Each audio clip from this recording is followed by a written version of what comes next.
नमस्कार मेरे प्यारे साथियों, स्वागत है आपका एक नए वीडियो में। आज का जो वीडियो है उसमें आपको रेलवे लेवल 1 ग्रुप डी में जो भी डॉक्यूमेंट रिक्वायरमेंट है, जो भी डॉक्यूमेंट लगते हैं, उनकी एक एक की मैं जानकारी आपको देने वाला हूं।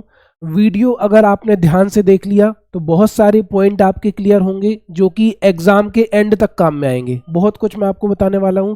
एवरीथिंग इज क्लियर, मतलब सब कुछ क्लियर हो जाएगा आपका इस वीडियो में। तो वीडियो को ध्यान से देखना, और अगर वीडियो अच्छा लगे, समझ में आए, तो पढ़ने वाले लोगों को जरूर शेयर करना, है ना। तो चलिए गाइस, आज का वीडियो स्टार्ट करते हैं। जय महाकाल।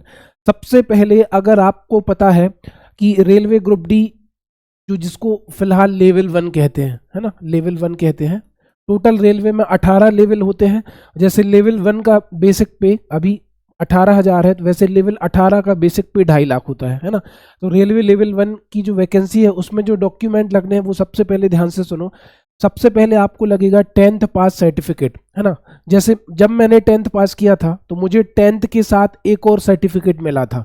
उस सर्टिफिकेट में क्या था? उसमें ये था कि आपको जितने भी सब्जेक्ट में डिस्टिंक्शन लगा है, आपके 75 से ऊपर नंबर आए हैं, वो सब उसमें लिखा रहता था। तो दोनों सर्टिफिकेट मुझे मिले थे। तो जिसको भी दोनों सर्टिफिकेट मिले हों वो दोनों सर्टिफिकेट लेकर जाना डॉक्यूमेंट वेरिफिकेशन के समय। अगर नहीं मिले हों, जिसके पास एक हो तो एक ही चलेगा, है ना। कंफ्यूज मत होना, जिसको मिले हों मैं उसकी बात कर रहा हूँ।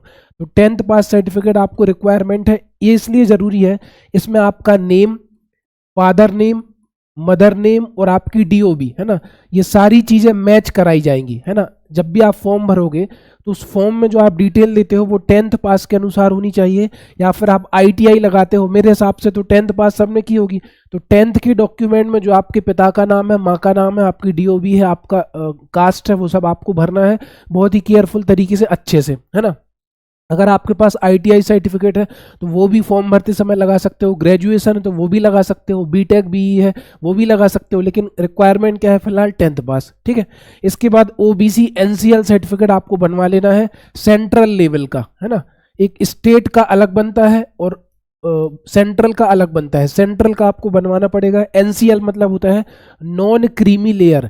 जिस फैमिली की इनकम 8 लाख से कम होती है वो ओबीसी के नॉन क्रीमी लेयर एनसीएल के अंतर्गत आते हैं।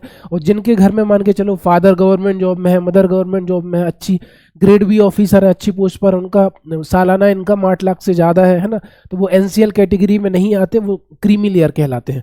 तो अगर आप किसान फैमिली से हैं, गरीब परिवार से हैं, या फिर ऐसे फैमिली से हैं जिसके घर में गवर्नमेंट जॉब नहीं है, 8 लाख से कम इनकम है, तो एनसीएल कैटेगरी में आएंगे। ओबीसी का सेंट्रल से बनवा लेना। ईडब्ल्यूएस का जो सर्टिफिकेट होता है, चाहे वो स्टेट का बनवाओ चाहे वो सेंट्रल का बनवाओ, है ना, वो सेम होता है, फॉर्मेट अलग अलग नहीं होता, ध्यान रखना।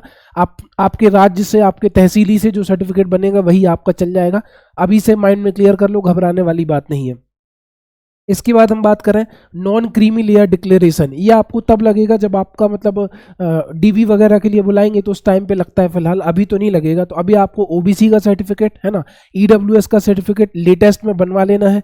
ईडब्ल्यूएस का हर एक फाइनेंशियल ईयर में बनता है। जैसे अगर आपने 1 अप्रैल को बनवाया तो वो अगले साल, है ना, अगर आप 1 अप्रैल 2024 को बनवाए होंगे तो 31 मार्च 2025 तक वो चल जाएगा। मतलब फॉर्म भरने के लिए अभी ईडब्ल्यूएस आपका चल जाएगा। अगर आपने 1 अप्रैल 2024 को बनवाया है तो वो 31 मार्च 2025 तक चलेगा। तो ये डॉक्यूमेंट रिक्वायरमेंट है आपको। अब अगली स्लाइड पर चलते हैं। वीडियो को ध्यान से देखना, एक एक पॉइंट मैं आपका क्लियर करने वाला हूँ, है ना। तो अगला जो पॉइंट है वो क्या है, चलते हैं अगली स्लाइड पर।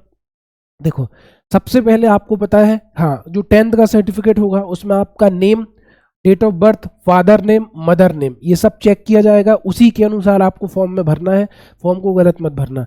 सिग्नेचर, जो भी सिग्नेचर आप करते हो, ध्यान रहे कि जो आपका सिग्नेचर है वो कैपिटल लेटर्स में नहीं होना चाहिए, ब्लॉक लेटर्स में नहीं होना चाहिए। ब्लॉक मतलब बड़े अक्षरों में। जैसे मैंने लिख दिया अनिल, ए बड़ा, एन बड़ा, आई बड़ा, एल, दिस इज रॉन्ग।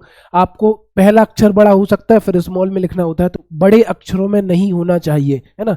और जो आपका सिग्नेचर है वो पेपर देते समय, फिजिकल देते समय, डॉक्यूमेंट वेरिफिकेशन के समय सेम रहे, नहीं तो आप बाहर हो जाएंगे, है ना। सिग्नेचर आपका तीनों जगह सेम हो, जहां जहां पर आप साइन करें सेम हो, और आपका वो कैपिटल में नहीं होना चाहिए। आइडेंटिफिकेशन मार्क्स, जैसे मान के चलो मुझे हाथ में कहीं तिल है, सिर में कहीं चोट लगी है, तो आइडेंटिफिकेशन मार्क्स आपको ऐसा देना है जो आप डीवी मेडिकल के समय बता पाओ, है ना, तिल का निशान है, चोट का निशान है, हाथ में, पैर में, पेट में, कहीं पर भी है। दिस इज वेरी इंपॉर्टेंट, आपके जॉब के अंत तक चलेगा, जब तक आप जॉब करोगे रेलवे में तब तक चलेगा। तो आइडेंटिफिकेशन मार्क्स भी बहुत इंपॉर्टेंट है ना। जो भी सिग्नेचर करो वो सेम करना है आपको, अलग अलग कर दोगे तो आप बाहर हो सकते हो, रेलवे के लिए जवाबदेही नहीं है ना। आपको नाम, date of birth, father name, mother name, ये सब आपको सही तरीके से भरना जो आपके डॉक्यूमेंट में हो। इसके बाद जो यूआर की एज है वो 18 से 33 होती है। आयु सीमा में छूट सहित 18 से 36 है। ओबीसी एनसीएल वालों को 18 से 39 है, 3 साल का रिलैक्सेशन है। एससी एसटी वालों को 18 से 41 है, इनको 5 साल का रिलैक्सेशन है ना। शायद 18 से 36 कर दिया है ये कोरोना की वजह से, जो भी हो, है ना। एजुकेशनल क्वालिफिकेशन ओनली 10th पास हो गया है, बाकी 10th पास प्लस ITI जो भी हो आपके सामने वो सब आपको मतलब क्या बोलते हैं लगा देना है, लगा सकते हो 10 के बाद आपके पास जो भी एक्स्ट्रा डॉक्यूमेंट हो, है ना। तो इन चीज़ों का विशेष तौर पर ध्यान रखना, सिग्नेचर आपके मिसमैच नहीं होने चाहिए, सबका नेम सही हो, है ना। और सर्टिफिकेट जो भी आपने नहीं बनवाए हैं वो सब आपको बनवा लेना है, खासकर OBC वाला भी लगेगा, EWS वाला भी लगेगा। एक और मैं लिखना भूल गया यहाँ पर, इनकम सर्टिफिकेट, है ना, income certificate of the family. जो इनकम सर्टिफिकेट होता है ना, जैसे कुछ लोग बच्चे फॉर्म भरते समय छूट लेते हैं तो वो इनकम सर्टिफिकेट बनवा लें, EWS वाले बनवा लें, है ना, उनको लगता है तो ये बहुत ज़रूरी होता है। तो अगर आपको आज की क्लास बढ़िया लगी तो ज़्यादा से ज़्यादा लोगों को शेयर करो। जहाँ पर भी कुछ समझ में नहीं आया तो कमेंट करके बताओ, मैं आपका डाउट सॉल्व करने की कोशिश करूँगा।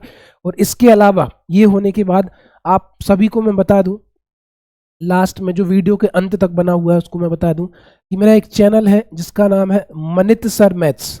अभी मैं उस पर काम करना मैंने शुरू किया है, लेकिन ये पक्की बात है जिस तरीके से आप लोग अपना सहयोग देंगे उस तरीके से मैं आपको उसका 20% डबल दूंगा, जितना आप सहयोग देंगे। तो आपको सिंपली यूट्यूब पर सर्च करना है, मनित सर मैथ्स नाम से चैनल है, उसको जाइए, उस पर वीडियो देखिए। अगर मेरे पढ़ाने का तरीका सही लगे तो आप उस चैनल से जुड़ सकते हैं। Thank you so much guys, मिलते हैं नेक्स्ट सेशन में अगले वीडियो के साथ। धन्यवाद।